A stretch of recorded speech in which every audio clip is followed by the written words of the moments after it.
ఇది first time కాదు. ఆఫ్ఘనిస్తాన్ నుంచి ఇదే మారుగా 21,000 కోట్ల రూపాయలు విలువ చేసే డ్రగ్స్ వచ్చాయి. అదే మారుగా ఈరోజు రాష్ట్రం మొత్తం గంజాయి ఉంది. డే 1 మనం ఫైట్ చేస్తున్నాం. మనం పోరాడుతూ ఉంటే తెలుగుదేశం పార్టీ ఆఫీసు మీద దాడి చేశారు.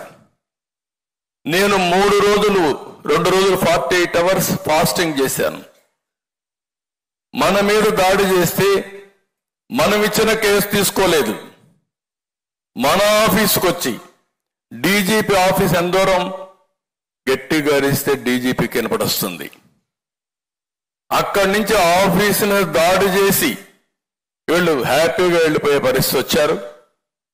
తర్వాత మన సీసీటీవీ కెమెరాల్లో ఉండే ఇన్ఫర్మేషన్ మనం వాళ్ళకి ఇచ్చి యాక్షన్ తీసుకోమని కేసు ఇస్తే తిరిగి మన మీద కేసులు పెట్టి మన వాళ్ళు వేధించారు తప్ప వాళ్ళపైన యాక్షన్ తీసుకోలేదు. దానిపై నేను ఢిల్లీకి వెళ్ళి హోమ్ మినిస్టర్ గారికి వాళ్ళు నేషనల్ లెవెల్లో ప్రెస్ కాన్ఫరెన్స్ పెట్టాం. హోమ్ మినిస్టర్ పంపించాం, అందరికి పంపించాం, అయినా యాక్షన్ తీసుకోలేదు.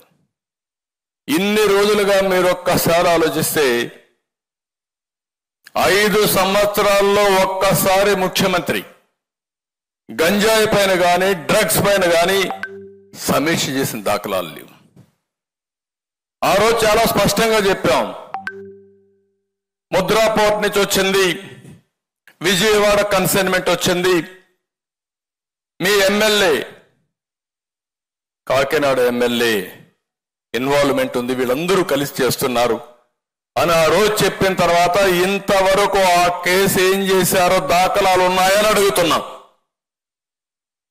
ఇది జవాబుదారీతనం ఉండాల్సిన అవసరం ఉందా లేదని అడుగుతున్నా ఈ ముఖ్యమంత్రిని. సమాధానం చెప్పమంటున్నాం.